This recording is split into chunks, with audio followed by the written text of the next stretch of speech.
Ah, ya, muy bien. Muy bien, chicos. Vamos a comenzar con la sesión del día de hoy. Vamos a desarrollar el tema conflicto y medios de solución. Para ello vamos a analizar las diapositivas que se ha preparado. Muy bien, entonces, para hablar del proceso civil es importante hablar previamente, tener una noción clara del conflicto. Muy bien, y para entender el origen del conflicto hay que remitirnos a análisis del carácter social que tiene el ser humano. El ser humano, lógicamente, es un ser social por naturaleza. Requiere integrarse con otros seres humanos de tal manera que esa integración le va a poder permitir formar grupos sociales y de esa manera hacerle frente a la adversidad que la naturaleza impone, sobre todo en los albores de la humanidad, en aquellas etapas primitivas donde había un estado de barbarie. También era importante que el ser humano se integre con otros seres humanos, justamente como les decía, para poder luchar, para poder hacerle frente a la adversidad de la naturaleza. Ese mismo principio se ha ido consolidando a lo largo del tiempo, a lo largo de todo un proceso histórico, donde cada vez las organizaciones sociales se han vuelto más complejas. Ya en la etapa de la civilización ya se observa una organización social mucho más compleja, ya prácticamente ya se establece un Estado. Hay una sociedad que se ha instalado en un territorio determinado, hay una autoridad política que presta servicios públicos, hay un poder institucionalizado que ordena a la población mediante sus disposiciones, busca asegurar esa organización social, ¿no es cierto? Entonces, fíjense, la organización social siempre ha estado presente en los diversos niveles del proceso histórico, del proceso evolutivo de la humanidad. Muy bien, en la época actual tenemos un Estado democrático moderno, un Estado que también se caracteriza porque también es una organización social. El Estado es una organización, claro que tiene una connotación moderna, es una organización social que va a reconocer a la democracia como la forma de gobierno que nos va a regir, democracia que va a permitir que por primera vez el pueblo tenga la posibilidad de acceder al poder a través de sus representantes. La democracia también implica de que el ciudadano construya democracia y la va a construir respetando el ordenamiento jurídico, respetando los derechos fundamentales que la Constitución garantiza, respetando los derechos también de los terceros. De tal manera que en una democracia moderna como la nuestra, es importante que el ciudadano también asuma con conciencia cívica el respeto de valores democráticos, el respeto de la Constitución, el respeto de derechos fundamentales. Porque finalmente uno de los objetivos es mantener la paz, es mantener, digamos, un ambiente de tranquilidad, de paz, de seguridad. ¿Cierto? Esa es la aspiración del Estado moderno. Muy bien, sin embargo, no todo es color de rosa. Justamente ese rasgo social que tiene el ser humano evidencia el origen de controversias que pueden suscitarse en una relación social, ¿no es cierto? Somos humanos, así como tenemos defectos, también tenemos virtudes, de tal manera que las relaciones sociales, que básicamente están integradas por seres humanos, no son ajenos a los efectos digamos, a los conflictos que podrían originarse en esa relación social. Conflicto que siempre ha estado presente, justamente porque el ser humano siempre ha habitado en grupos sociales. Entonces el conflicto social siempre ha estado presente, ¿no es cierto? Conflicto de naturaleza menor doméstico, por ejemplo, el conflicto que podría suscitarse entre Rosita y Carlos, son una pareja, sin embargo hay controversia y sobre esa base se ha originado un conflicto familiar de tipo psicológico y que a veces de repente desencadena ya también en violencia física, ¿no? Muy bien, entonces debemos de entender de que los recursos naturales, los recursos económicos, lamentablemente no llegan a todos, ¿no? Ese es el escenario real. En la actualidad, pese a que tenemos un Estado fortalecido que cada vez va creciendo, se sigue viendo de que el Estado no puede satisfacer la necesidad de todos los peruanos, de los más de 32 millones de habitantes. De tal manera que allí también se va a originar un conflicto de índole social mucho más complejo, mucho más grande, ¿cierto?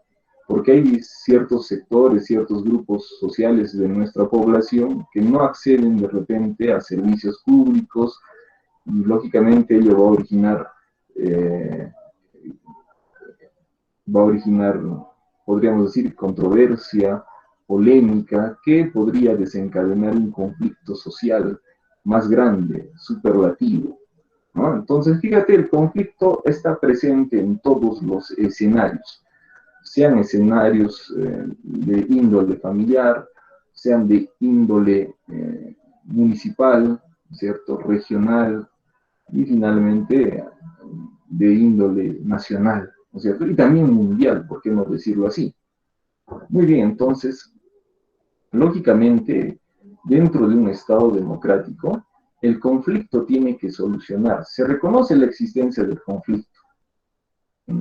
Sería absurdo entender, erradicar el conflicto porque es consustancial a la convivencia social. De tal manera que por ahí no va la solución. La solución va por tratar de construir un mecanismo eficaz que permita la solución de ese conflicto, que siempre lo va a haber, ¿no? Siempre lo va a haber. De tal manera que bajo ese enfoque, ya en un Estado democrático, en un Estado civilizado, se ha construido un mecanismo formidable. Formidable en términos teóricos, ¿cierto? En términos prácticos, todavía se está construyendo ese mecanismo para que sea eficaz y eficiente. ¿Mm? Muy bien, entonces ese mecanismo lógicamente va a ser el proceso judicial, ¿no?, que en un Estado democrático moderno como el nuestro va a cumplir un papel de herramienta, de instrumento para la consecución de la paz social a través de la solución de conflictos en forma democrática, en forma legal, ¿no? Muy bien, entonces, más o menos por ahí va el origen del proceso. Sin embargo, también vamos a detallar lo siguiente. En la diapositiva, ustedes van a poder observar que para entender el proceso es necesario hablar del conflicto, que ya lo estamos haciendo. Es necesario hablar también del litigio y de los medios de solución de conflicto de intereses, ¿cierto? Muy bien, entonces vamos a seguir hablando del conflicto, ¿cierto? En la diapositiva tenemos lo siguiente. Desde que ha existido la sociedad humana, siempre ha existido los conflictos de intereses y derechos. La razón de existencia del derecho procesal responde a una necesidad de encauzar la acción de los asociados en el deseo de proteger los intereses de los particulares contra terceros o contra el mismo grupo.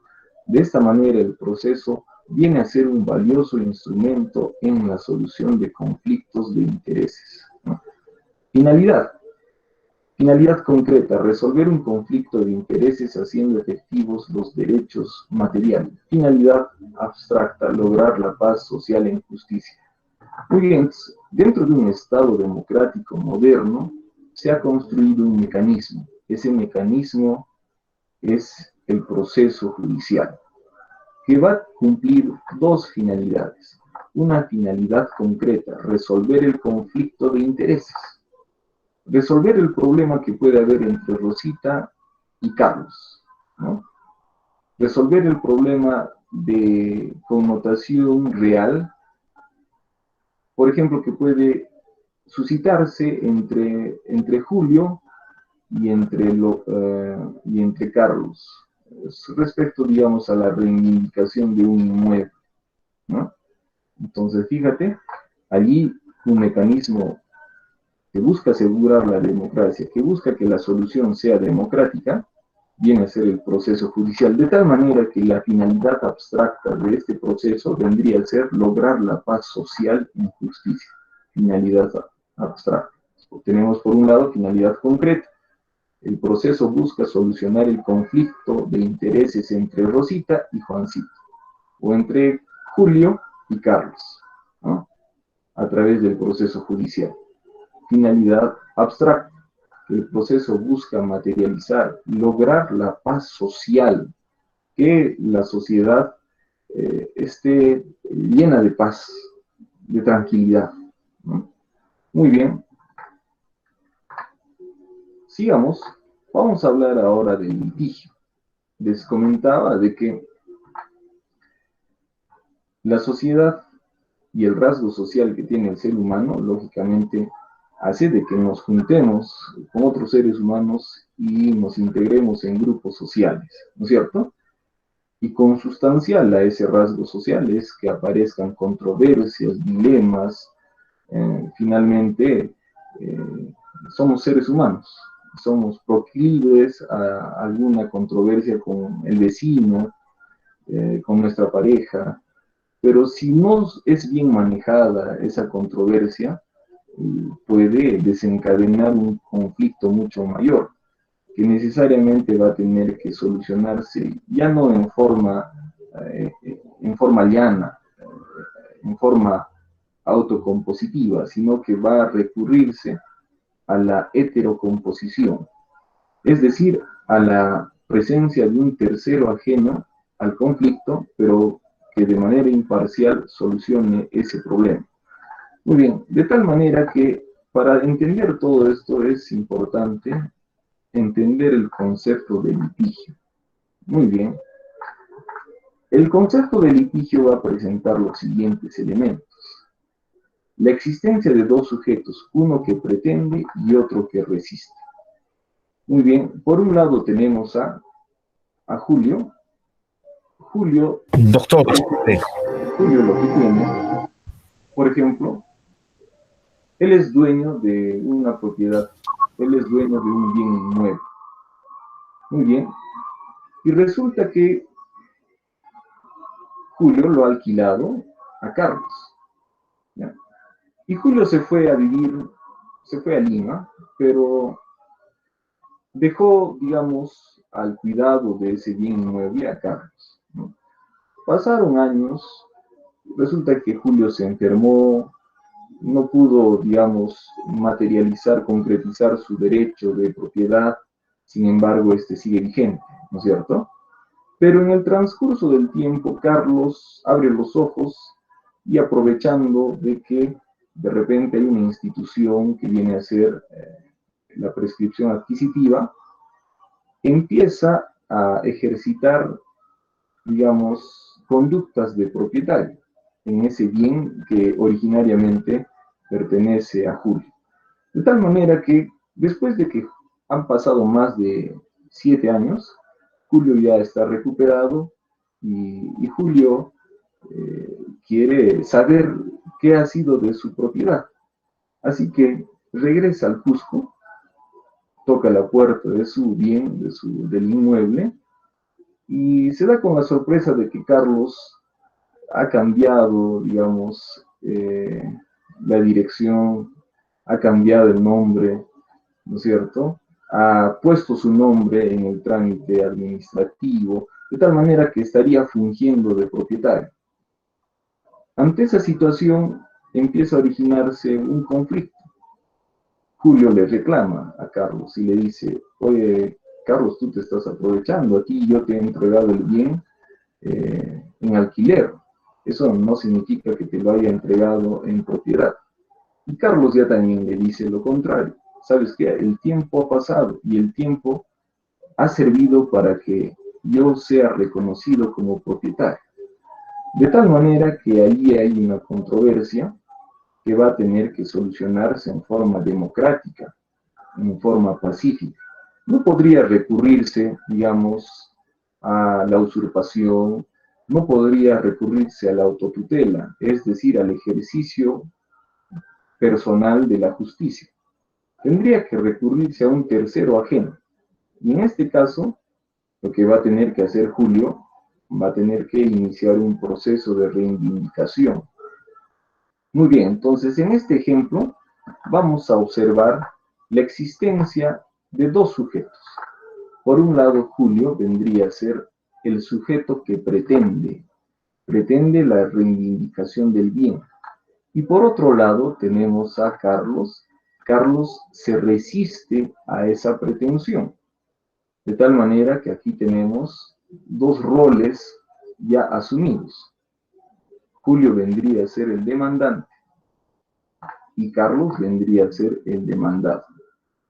Julio es el que pretende, el que busca conseguir la reivindicación, la satisfacción de un derecho. Y por otro lado tenemos a Carlos, que viene a ser el demandado, el sujeto que se resiste a esa pretensión. ¿No es cierto? Muy bien, el otro elemento del litigio vendría a ser el bien jurídico, que puede ser material o inmaterial. ¿Cuál es el objeto de este litigio? El objeto que está en controversia, que está en contienda, vendría a ser justamente la propiedad inmueble, el derecho de propiedad que pretende reivindicar Julio, ¿no es cierto? El otro elemento, lógicamente, es la resistencia del demandado. Entonces aquí se va a observar una actitud de resistencia por parte de Carlos. Carlos cree tener el derecho, de tal manera que él va a tratar de defenderlo y ello, lógicamente, va a materializar el derecho de defensa, que también es un derecho constitucionalizado.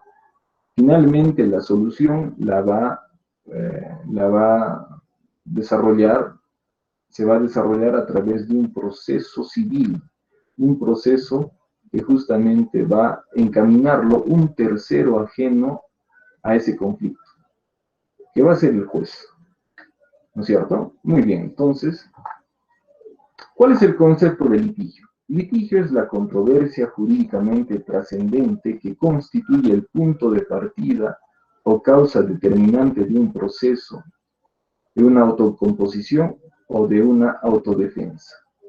Causa del proceso, conflicto intersubjetivo de intereses. Muy bien, entonces, el litigio viene a ser la controversia que tiene trascendencia jurídica. Muy bien, les decía que las relaciones sociales, lógicamente, son factibles de que pueda originarse alguna controversia, pero cuando ésta ya no puede solucionarse en forma directa a través del diálogo democrático, del diálogo inteligente, necesariamente tendrá que recurrirse a un tercero ajeno a esa controversia.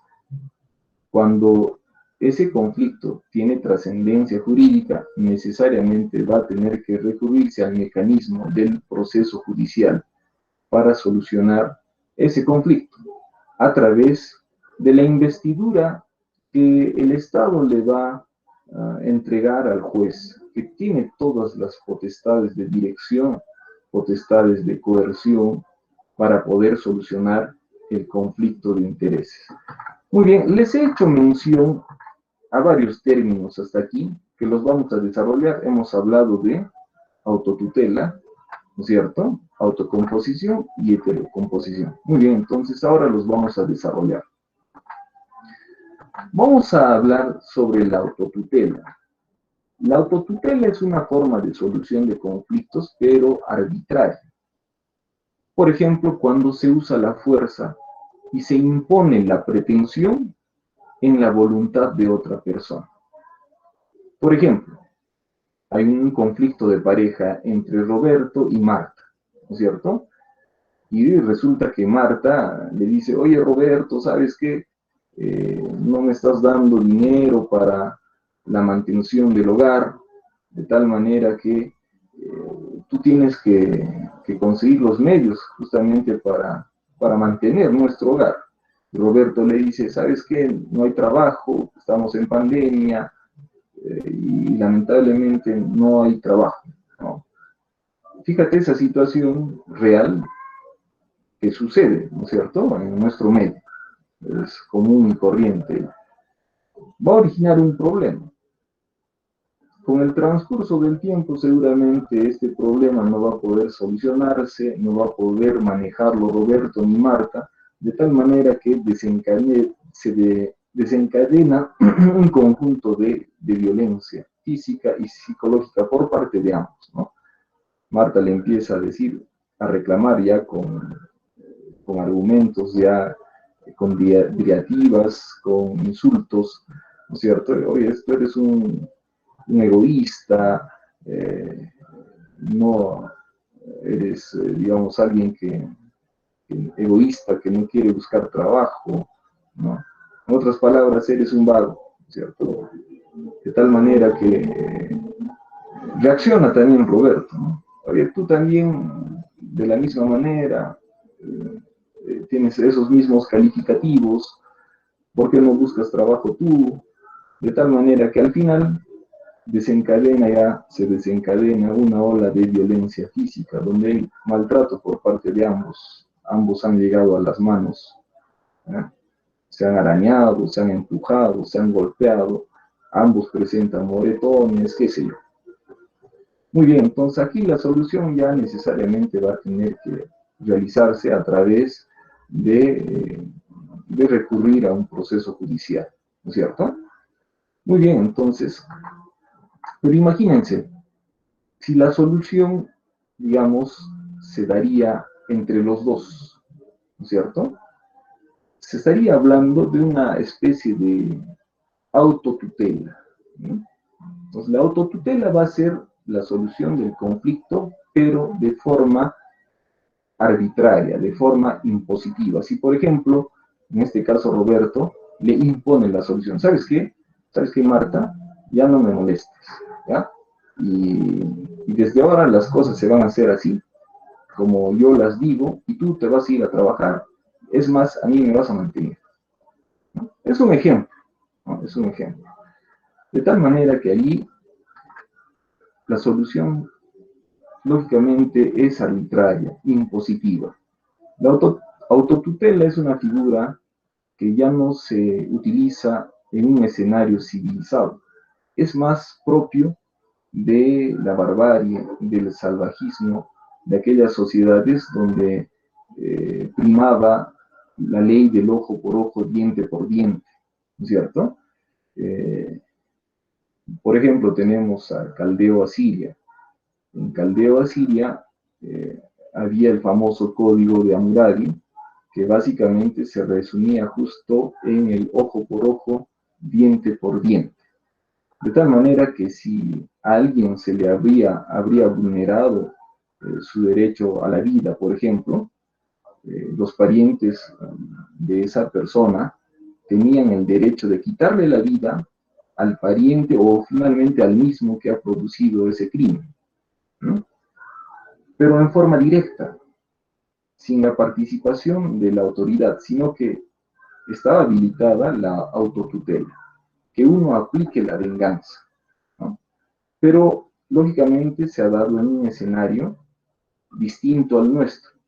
En la actualidad tenemos un escenario civilizado, donde el Estado ha construido una democracia, donde se respetan los derechos fundamentales de la persona. Por lo tanto, la autocomposición, es decir, esa solución del conflicto en forma arbitraria e impositiva, se debe de dejar de lado, debe de desterrarse. Hay algunas excepciones que las vamos a desarrollar también, pero en líneas generales se tiene que desterrar la autotutela, ¿no es cierto? Muy bien. Luego tenemos otra forma de solución del conflicto que viene a ser la autocomposición. Significa que la solución del conflicto está supeditada a las mismas partes, sin que una de ellas imponga su voluntad a la otra. La autocomposición puede ser unilateral, ejemplo, el desistimiento, el allanamiento, o bilateral, la transacción. Muy bien, cuando se habla de autocomposición, se va a hablar de un mecanismo que sí es reconocido y avalado por nuestro ordenamiento jurídico. Va a significar la solución del conflicto entre las partes.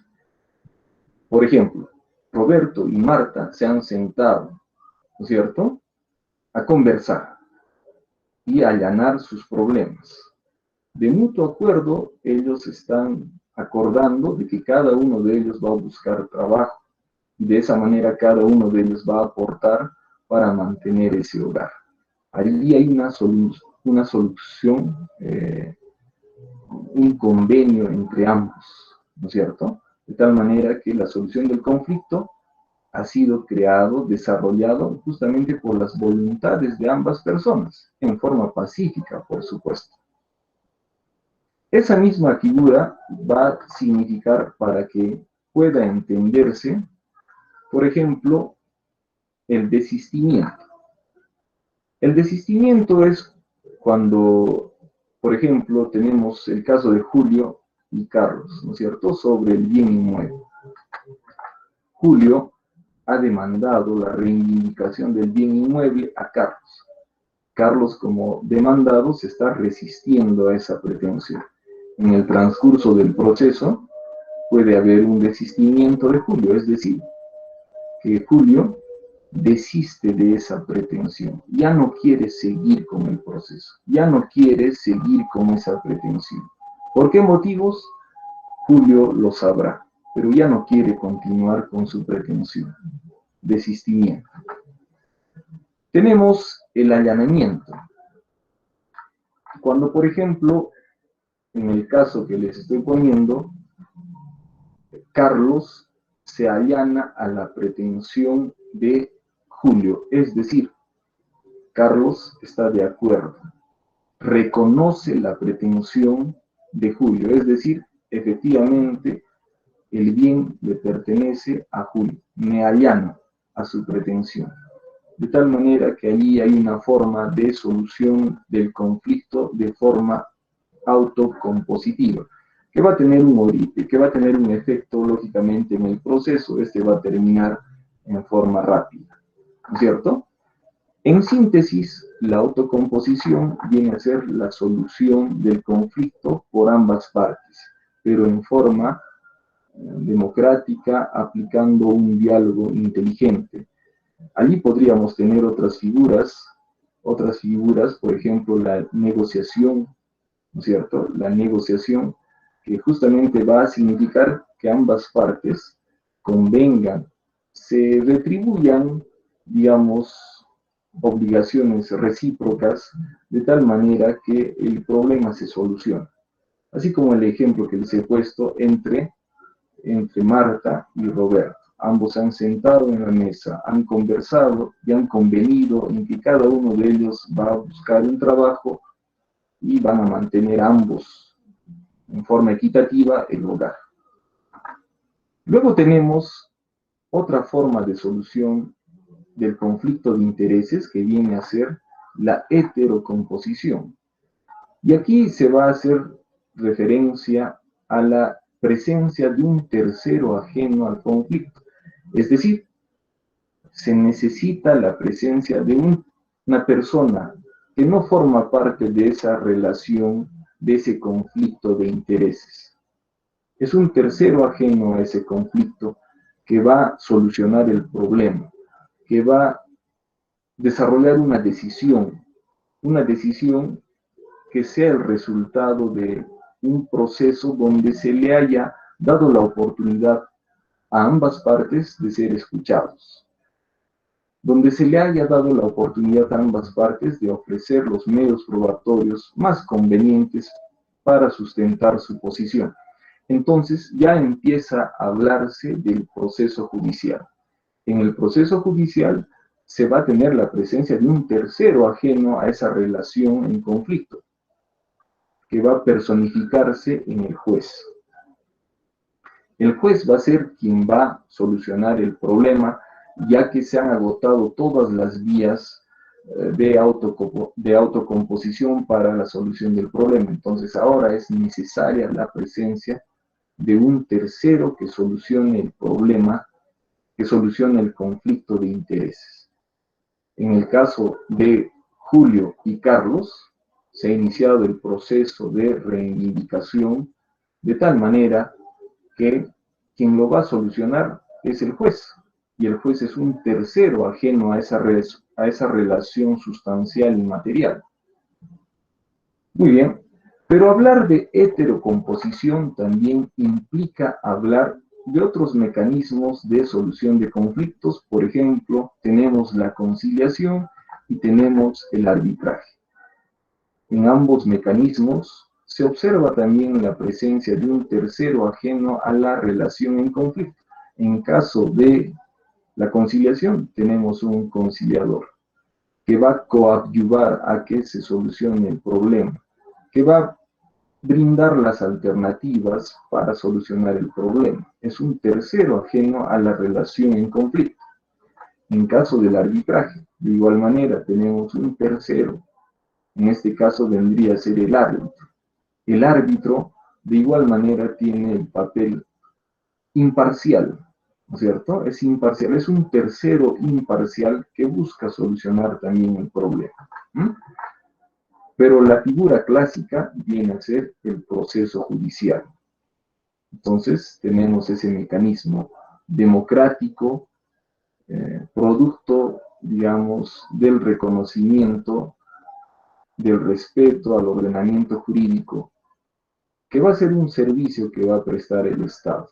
El Estado va a administrar justicia a través del Poder Judicial, donde se van a solucionar los conflictos.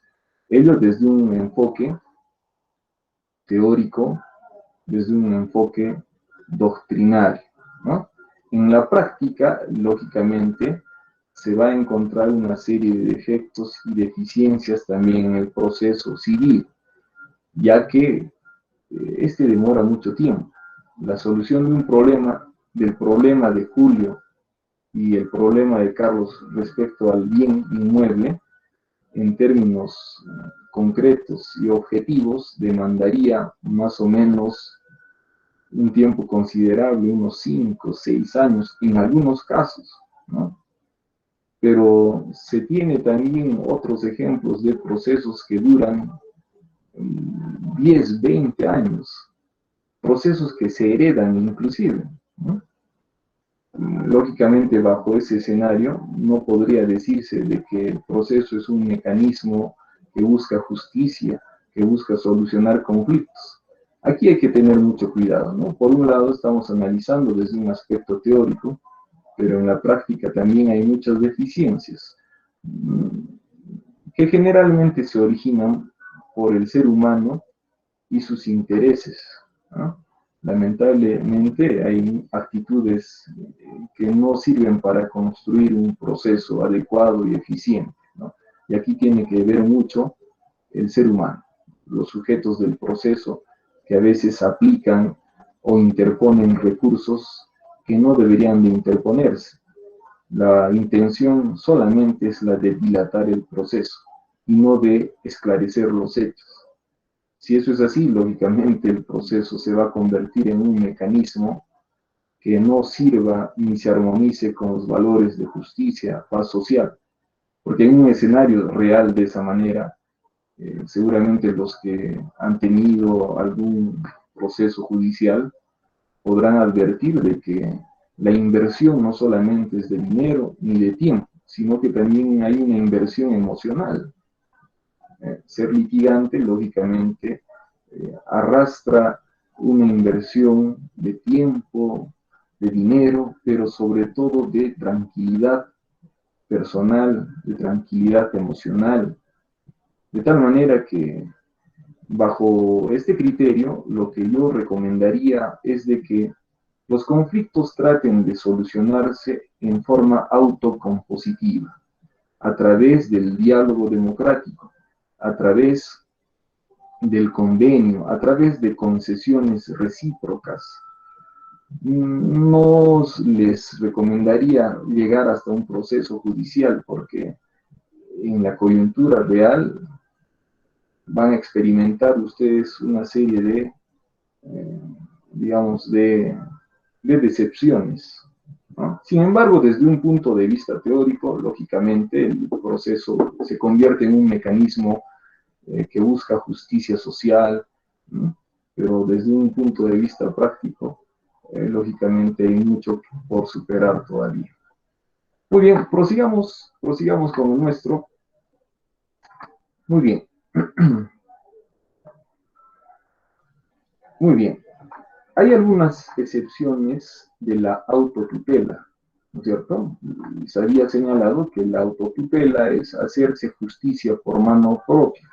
En líneas generales está proscrito por nuestro ordenamiento jurídico. Sin embargo, hay algunas excepciones. ¿Cuáles son esas excepciones? Por ejemplo, tenemos la legítima defensa de la posesión.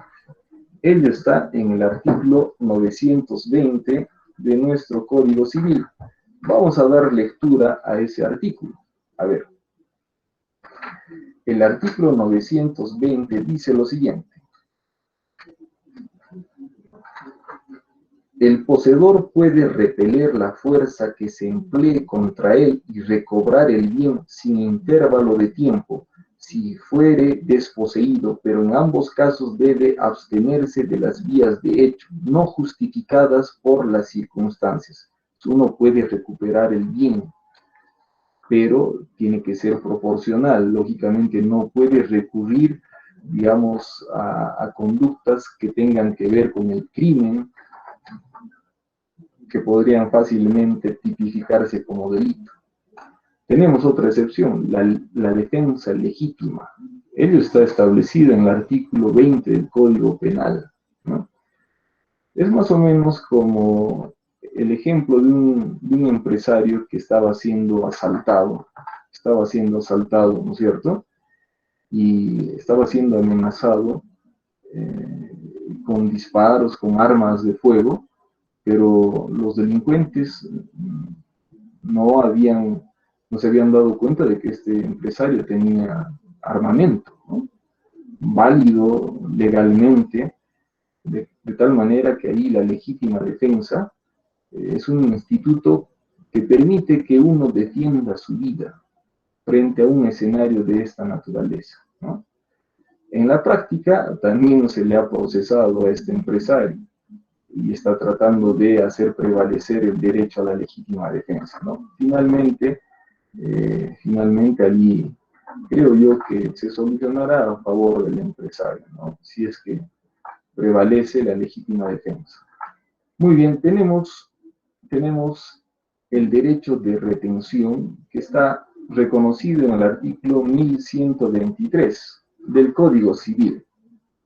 ¿Qué es lo que dice el artículo 1123? Dice lo siguiente.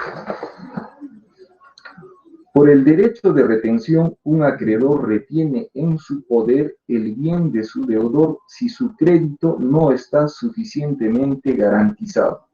Este derecho procede en los casos que establece la ley o cuando haya conexión entre el crédito y el bien que se retiene. Muy bien, en todo caso, si alguien ha prestado dinero a alguien y para garantizarse el pago de ese dinero, el deudor se ha comprometido y ha entregado, ¿no es cierto?, por decir, a garantizar el pago de su deuda con un artefacto, entonces podría retenerlo el acreedor hasta que se satisfaga el íntegro de la deuda. Tenemos la posibilidad de cortar árboles o plantas del vecino que invadan el predio. Artículo 967 del Código Civil. Y dice lo siguiente: todo propietario puede cortar las ramas de los árboles que se extiendan sobre el predio y las raíces que lo invadan. Cuando sea necesario, podrá recurrir a la autoridad municipal o judicial para el ejercicio de estos derechos, ¿no?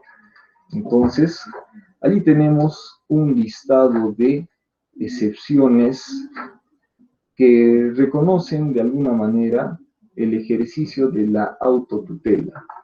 Uno mismo se hace justicia por mano propia, pero solo en esos casos, y teniendo en cuenta, lógicamente, el respeto a todo el ordenamiento jurídico. No podría ser desproporcional. Por ejemplo, en caso del artículo 967, si las ramas de un árbol que está en un predio ajeno invaden tu predio, podrías cortarlas, ¿no? Pero no podrías extenderte a todo el árbol, o sea, solamente las ramas que están invadiendo tu predio.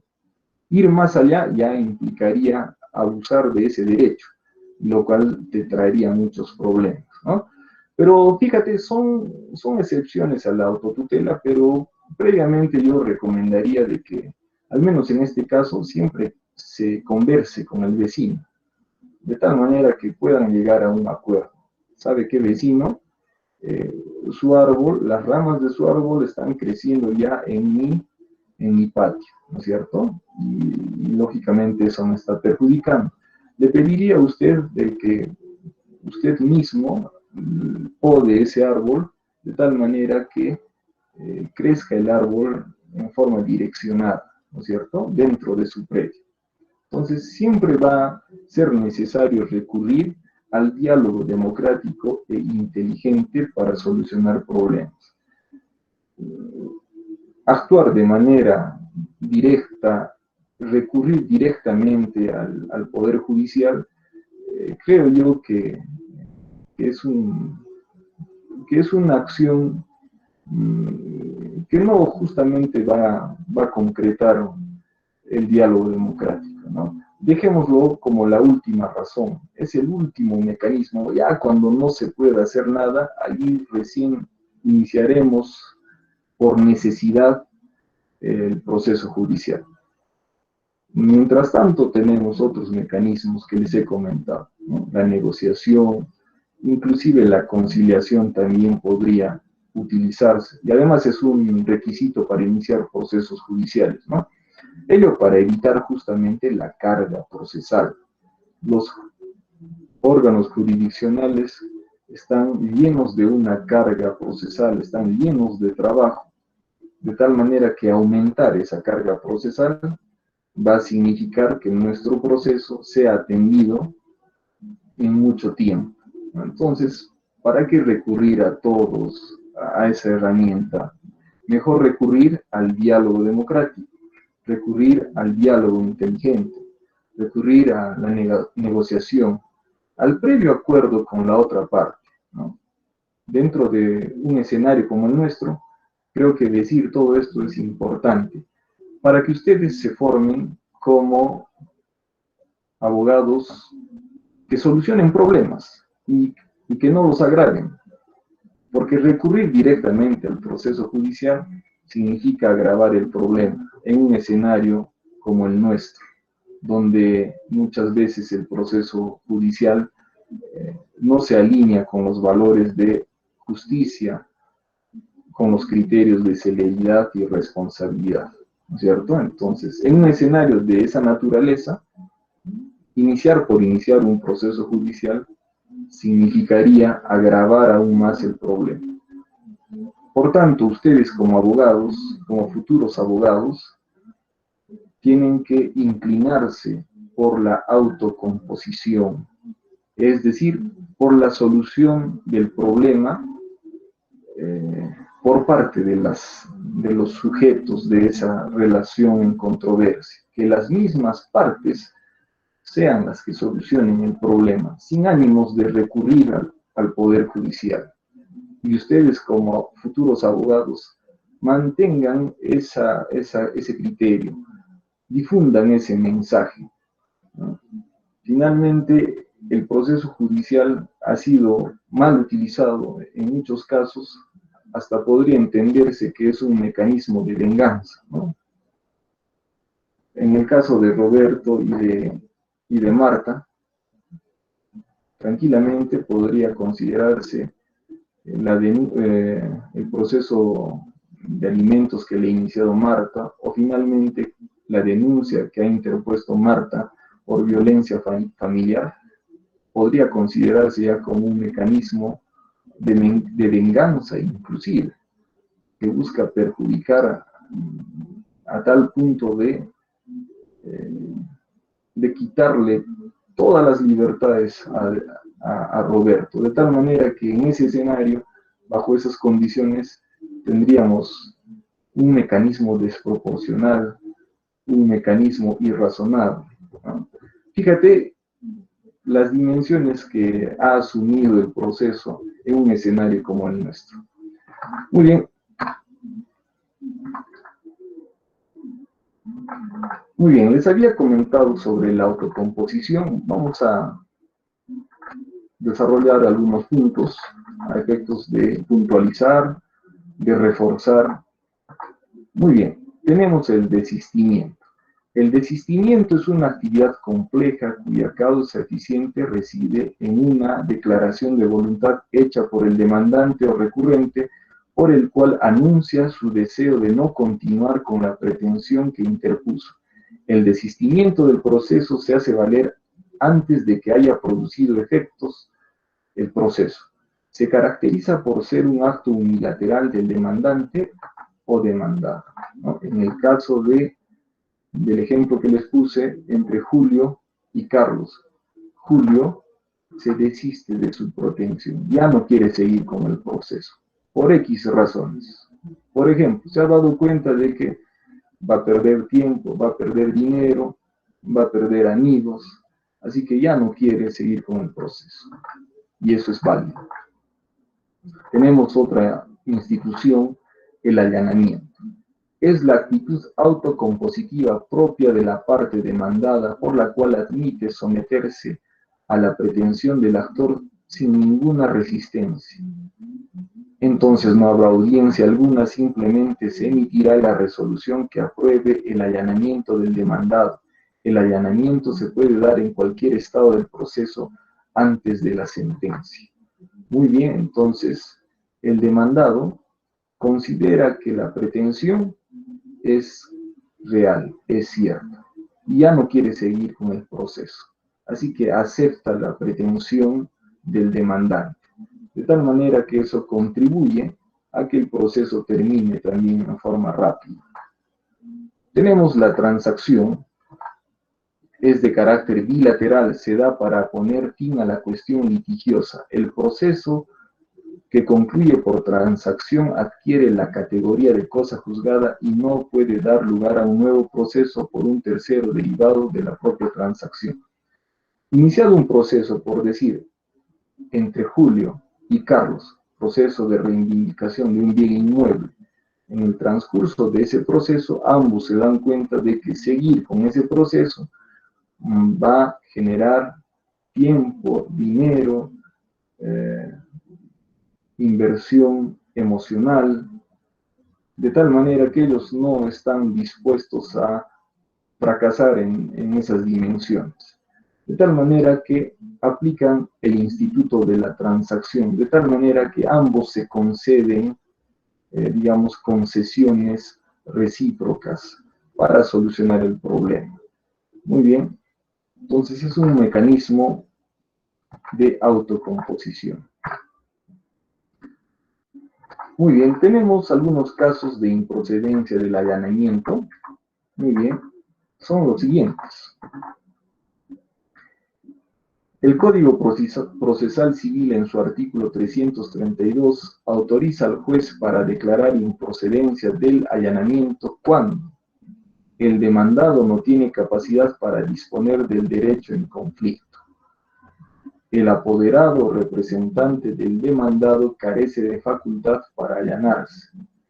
Los hechos admitidos requieren ser probados por otros medios, además de la declaración de parte.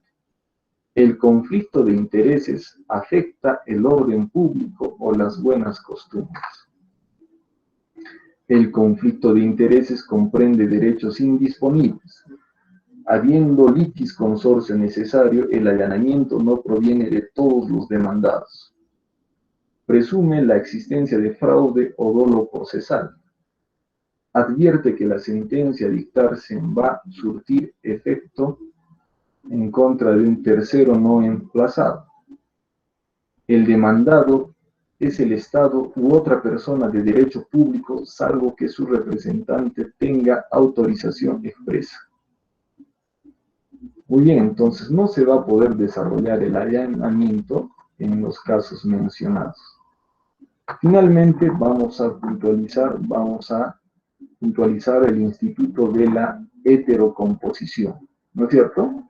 ¿Qué viene a ser la heterocomposición?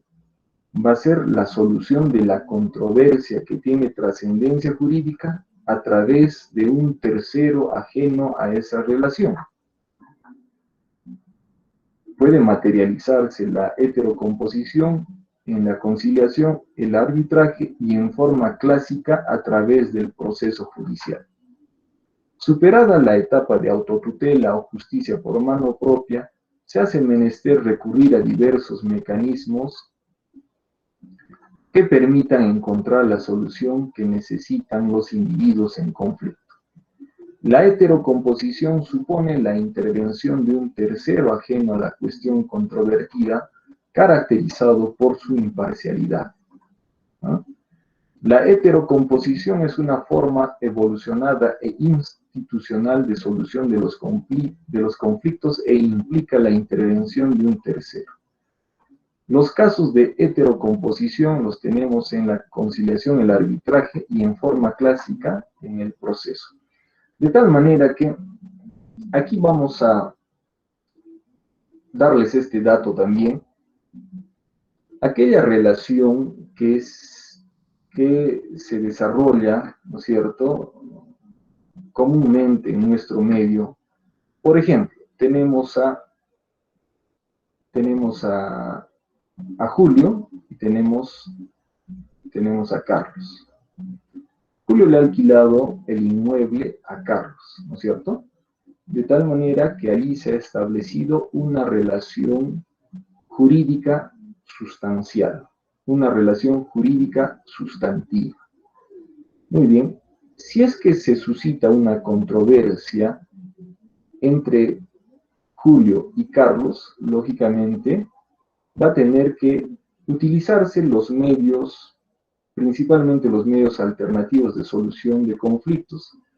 Habría que utilizar la autocomposición para solucionar esa controversia en forma primigenia. Es lo más razonable, que entre ambos negocien respecto de repente al monto de alquiler, o de repente Carlos está incumpliendo algunas normas, digamos, de convivencia, de decoro. ¿Por qué? Porque está teniendo fiestas hasta altas horas de la noche, está originando malestar en los vecinos, de tal manera que allí ya hay una controversia.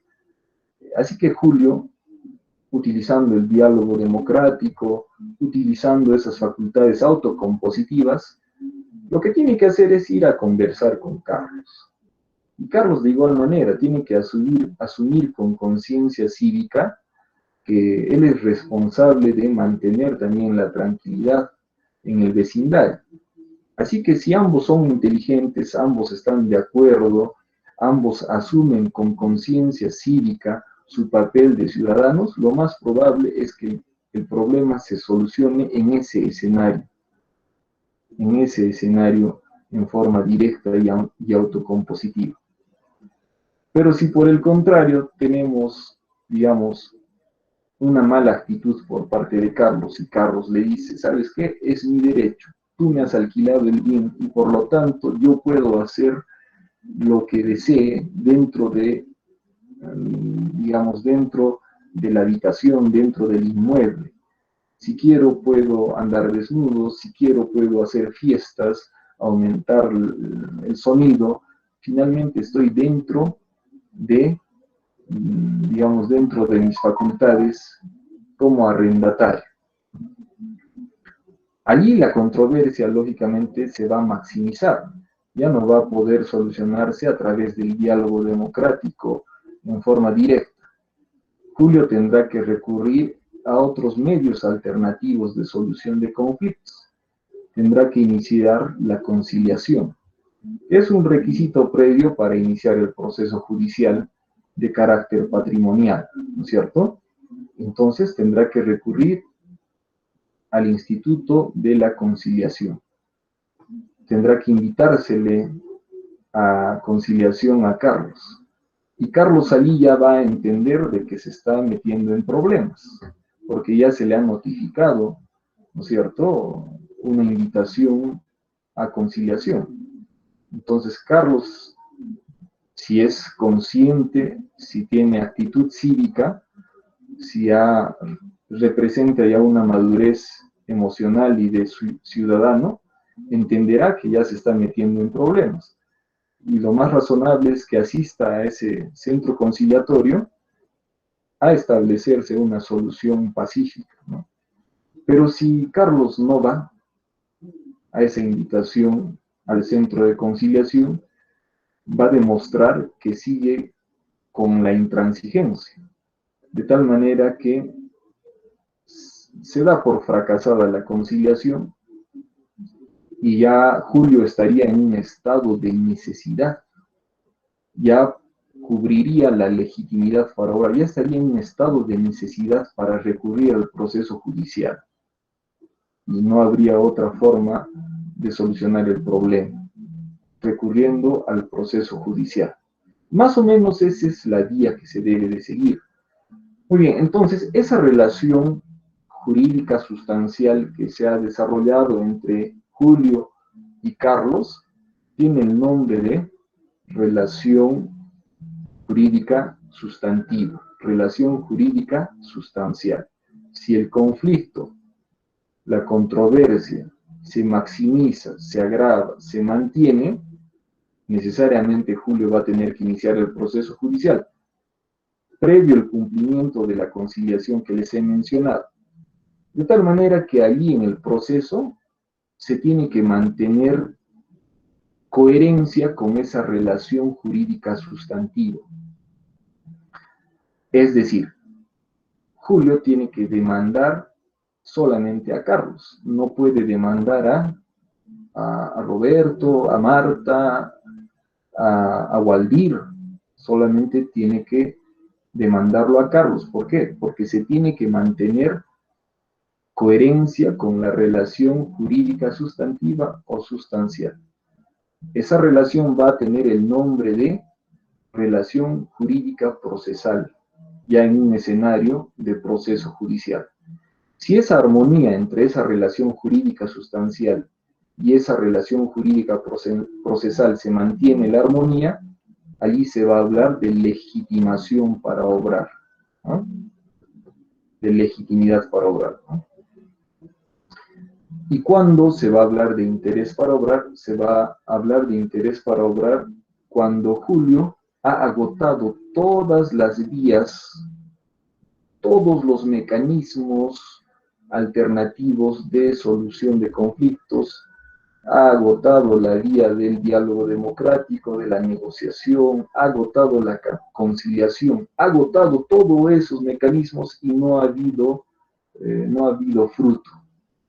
Por el contrario, ha fracasado todos esos mecanismos, de tal manera que allí Julio está en la necesidad de recurrir al Poder Judicial.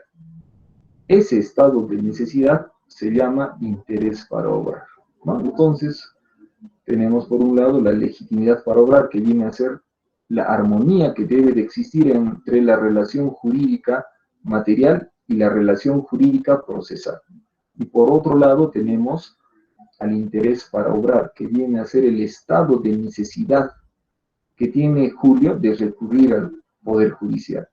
Bajo esas dos condiciones, recién se debe de iniciar un proceso judicial. Muy bien, entonces les he traído algunas frases que promueven justamente la solución de conflictos, pero en forma inteligente, en forma pacífica. Les voy a leer. Tenemos a Gandhi. Gandhi dice lo siguiente: lo que estamos haciendo a los bosques del mundo no es sino un reflejo de lo que estamos haciendo a nosotros mismos los unos a los otros. Después tenemos a Albert Einstein, ¿cierto?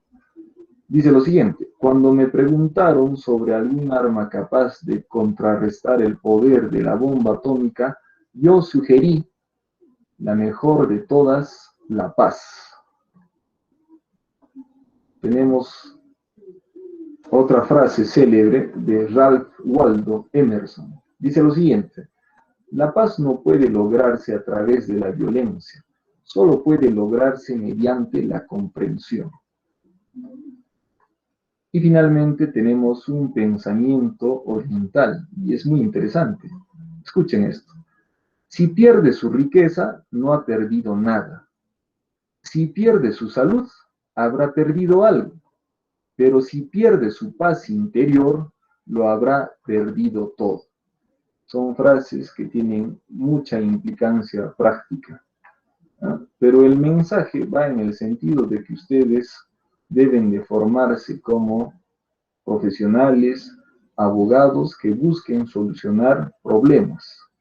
No se conviertan en herramientas para reproducir el problema o agravar el problema, que a veces uno agrava el problema demandando, denunciando, con tal de repente de tener algún ingreso, le dice al patrocinado: ¿sabes qué? Hay que demandar, hay que denunciar.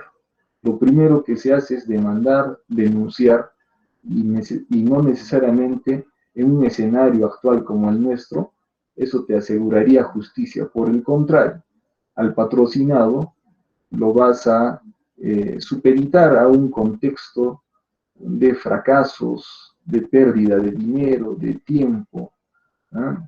De compromiso emocional, de tal manera que ustedes como futuros abogados planteen soluciones al problema en forma autocompositiva, a través de la negociación, a través del diálogo democrático e inteligente. Como abogados, como futuros abogados, están en toda la capacidad para entrevistarse con el abogado de la otra parte y llegar a acuerdos. Lógicamente, de esa manera se va a solucionar el problema en forma autocompositiva, directa, inmediata. Estar recurriendo al Poder Judicial, lógicamente les aseguro que ahí se van a demorar 5, 6, 10 años. Van a tener una serie de decepciones. Bueno, chicos, hemos terminado con el desarrollo temático sobre el conflicto y los medios de solución. Sobre esa base vamos a entrar a una segunda etapa. Esta segunda etapa se caracteriza por la participación de ustedes. Puede haber alguna duda o finalmente ustedes pueden aportar sobre el tema, lógicamente, ¿no es cierto? Muy bien, entonces entramos a la siguiente